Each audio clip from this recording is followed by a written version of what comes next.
May mga lalaki na simpleng maglakad lang sa isang lugar pero ramdam mo na agad na may dating. Hindi sila maingay, hindi nagpapakitang gilas at hindi rin naghahabol ng pansin, pero bakit kaya napapatingin ang mga tao sa kanila? Madalas hindi nila alam na high value na pala sila sa paningin ng iba. Ang pagiging high value na lalaki ay hindi lang nasusukat sa laki ng sweldo, sa branded na damit o sa kung gaano karaming followers meron ka. Totoo, nakakadagdag iyon sa overall image mo. Pero ang tunay na halaga ng isang lalaki ay mas malalim kaysa sa panlabas na anyo. Ito ay tungkol sa mindset, sa prinsipyo, sa paraan ng pagtrato mo sa sarili at sa ibang tao.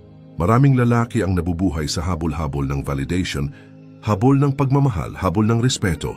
Pero may kakaunting lalaki na hindi na kailangang habulin ang mga bagay na ito dahil kusa itong dumarating sa kanila.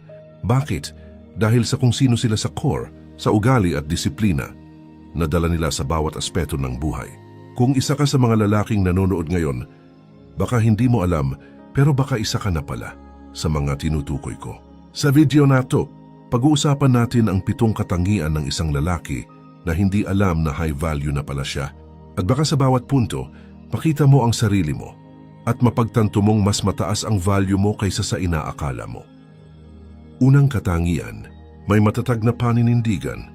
Ang unang katangian ng isang high value manay ang pagkakaroon ng matatag na paninindigan.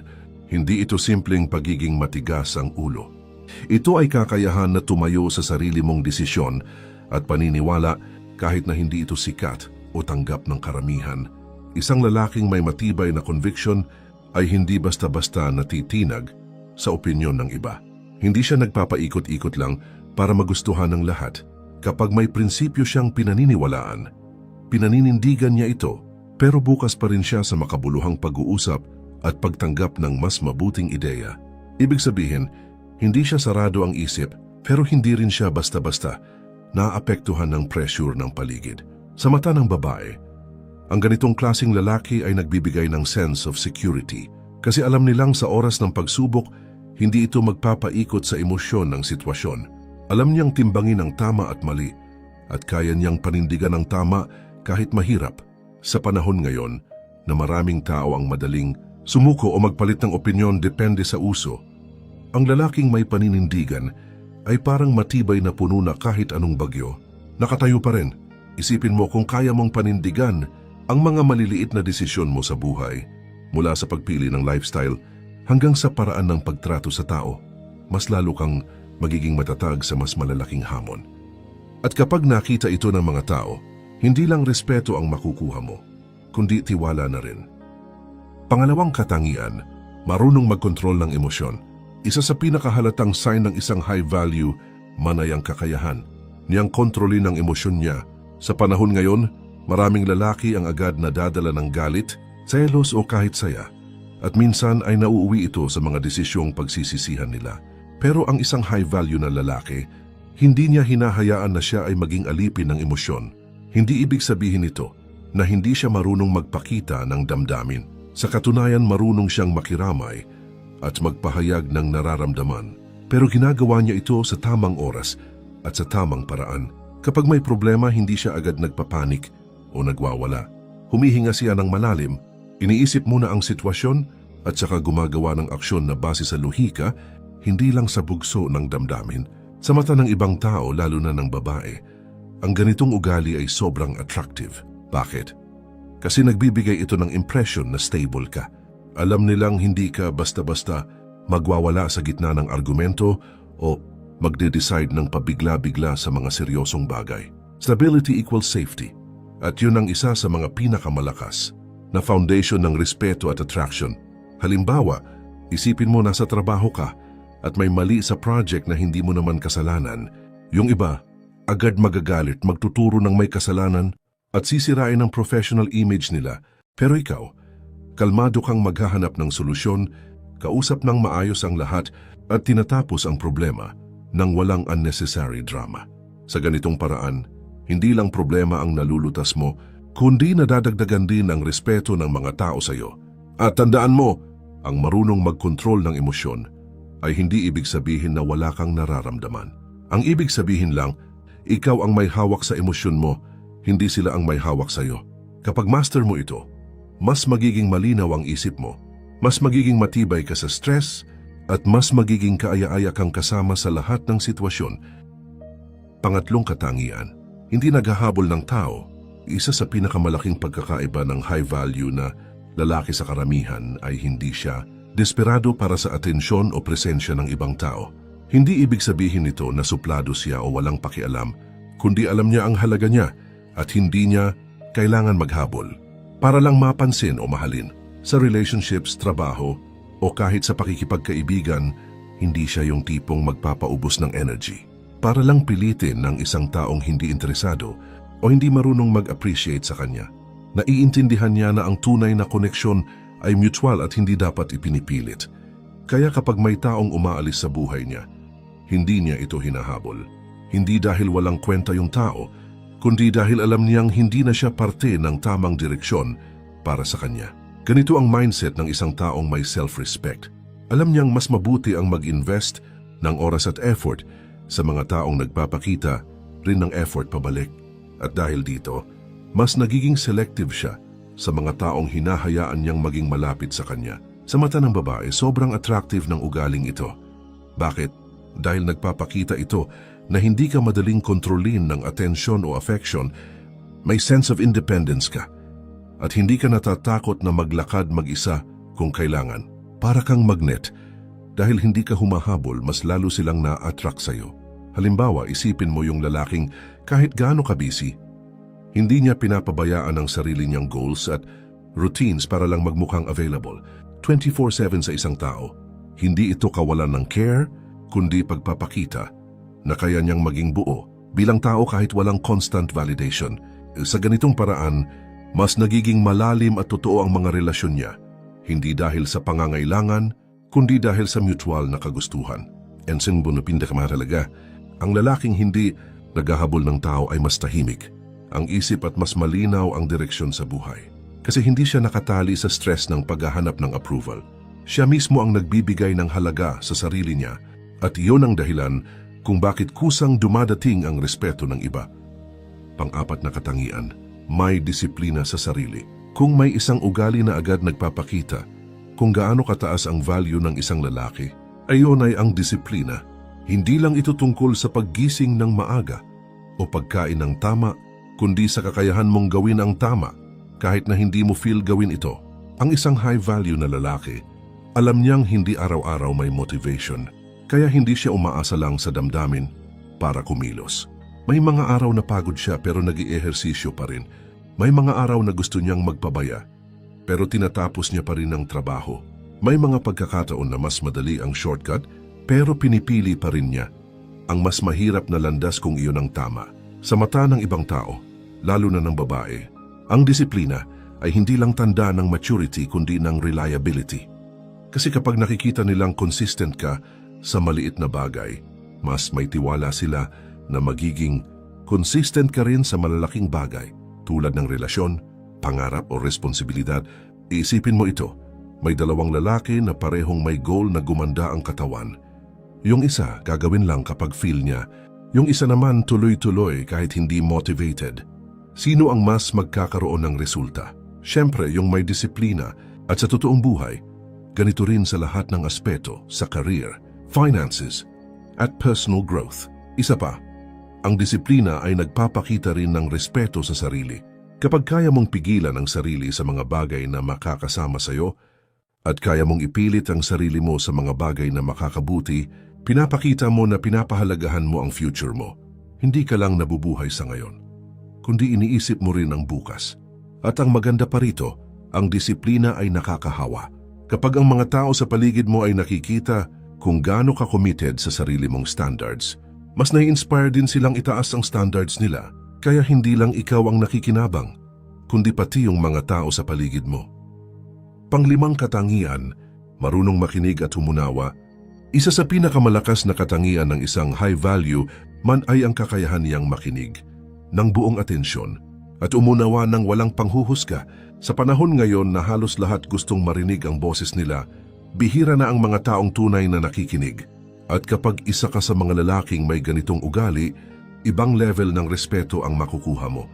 Ang marunong makinig ay hindi lang basta tahimik habang may nagsasalita. Ibig sabihin nito, binibigyan mo ng halaga ang perspective ng kausap mo, iniintindi mo kung saan sila nanggagaling at hindi mo lang iniisip ang sagot mo habang nagsasalita pa sila. Kapag ganito kang kausap, ramdam ng tao na importante sila sa iyo at na safe sila para magbukas ng saloobin. Sa mata ng babae, sobrang attractive nito dahil nagpapakita ito ng emotional intelligence. Alam nila na kung kaya mong makinig ng maayos, kaya mo ring mag-handle ng relasyon ng may respeto at pasensya. Ang high value man ay hindi takot na magbigay ng atensyon dahil alam niyang hindi ito nagpapababa ng kanyang halaga. Sa halip, mas lalo pa nitong pinapakita na may confidence siya sa sarili. Halimbawa, nasa isang argumento ka, yung typical na lalaki, pilit na ipinapaliwanag ang side niya para lang manalo. Pero ang high value man, handang pakinggan muna ang kabilang panig bago magbigay ng sagot.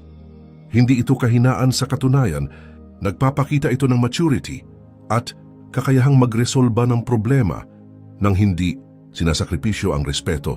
At hindi lang ito sa romantic relationships mahalaga.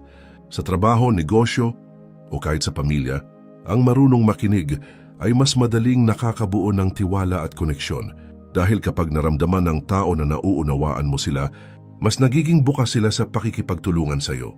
Kaya kung marunong kang makinig at umunawa, tandaan mo, hindi lang yan simpleng mabuting ugali. Isa yan sa mga pinakamalakas na katangian ng isang high-value man. At madalas, hindi mo pa alam na isa yan sa mga dahilan kung bakit mataas ang respeto ng mga tao sa iyo. Pang-anim na katangian, may malinaw na layunin sa buhay. Ang isang high-value na lalaki ay hindi lang basta gumigising bawat araw para mabuhay. May direksyon siya, alam niya kung saan siya papunta. At kahit hindi pa malinaw ang lahat ng detalye ng journey niya, malinaw sa kanya ang purpose kung bakit siya kumikilos. Hindi ibig sabihin nito na kailangan mong maging milyonaryo o may perfect na plano sa bawat aspeto ng buhay mo. Ang mahalaga ay alam mo kung ano ang pinapahalagahan mo at kung anong klaseng tao ang gusto mong maging.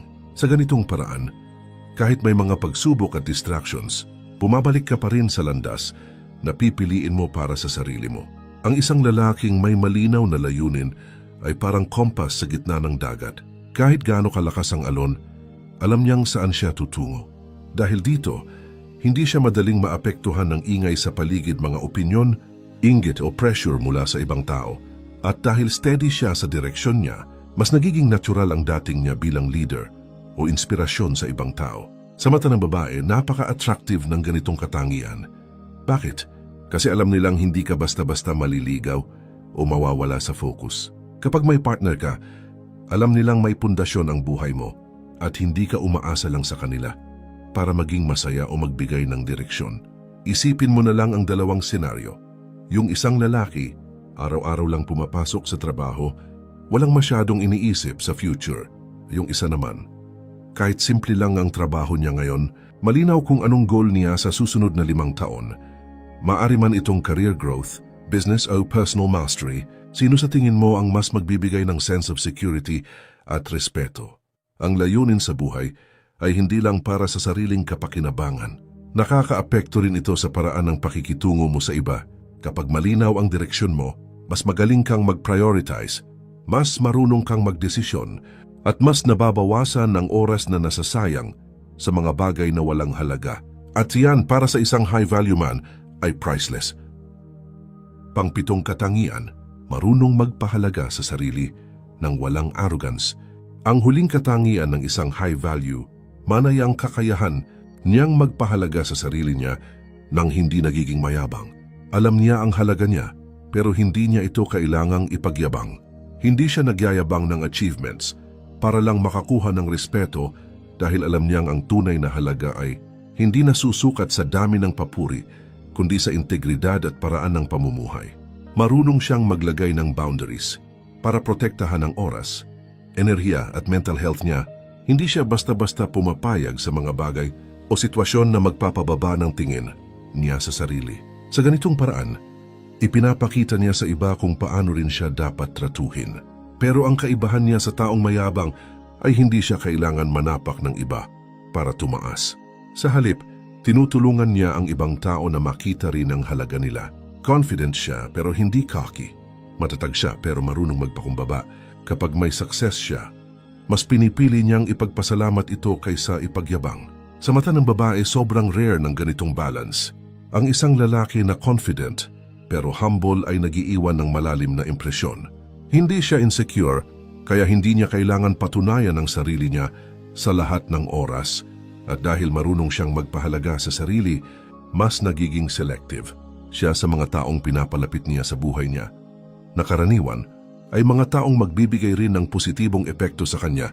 Halimbawa, isipin mo yung lalaking hindi takot magsabi ng hindi kapag alam niyang hindi. Aligned ang sitwasyon sa values niya. Hindi ito kawalan ng respeto sa iba, kundi pagpapakita ng respeto sa sarili. Kapag ganito ka, hindi lang ikaw ang nagbe-benefit, kundi lahat ng tao sa paligid mo dahil mas malinaw at mas matatag ang relasyon mo sa kanila. At tandaan mo, ang marunong magpahalaga sa sarili ay hindi nangangahulugang inuuna mo lang palagi ang sarili mo. Ang tunay na high value man ay marunong balansehin ang self-respect at respeto sa ibang tao at yan ang dahilan kung bakit siya pinapahalagahan ng lahat. Kung habang pinapakinggan mo ang 7 katangiang elosaw ay napansin mong meron ka na sa ilan o baka lahat pa nga, malaki ang chance na high value man ka na pala kahit hindi mo namamalayan. At kung sa tingin mo kulang ka pa sa ibang aspeto, tandaan mo, hindi ito tungkol sa pagiging perpekto. Ang pagiging high value ay isang proseso, hindi isang overnight change. Simulan mo sa maliit na bagay. Ayusin mo ang mindset mo. Piliin mo ang tamang mga tao sa paligid mo at panindigan mo ang mga values mo. Darating ang araw, mapapansin mo na hindi mo na kailangang habulin ang respeto at atensyon kasi kusa na itong lalapit sa'yo. Kung nagustuhan mo ang video na to at gusto mo pang matuto tungkol sa pagiging high value man, stoicism, at kung paano gumagana ang nature ng babae, siguraduhin i-like mo to, mag-subscribe ka, hariho ng notification bell para hindi ka mahuli sa mga susunod nating usapan. At para sa iyo na nanonood ngayon, gusto kong itanong, sa 7 katangian na to, alin ang pinakatumama sa iyo? I-comment mo sa baba at pag-usapan natin. Baka mamaya, yung insight mo ang makatulong sa iba pang lalaki na gustong maging mas mataas ang value sa buhay.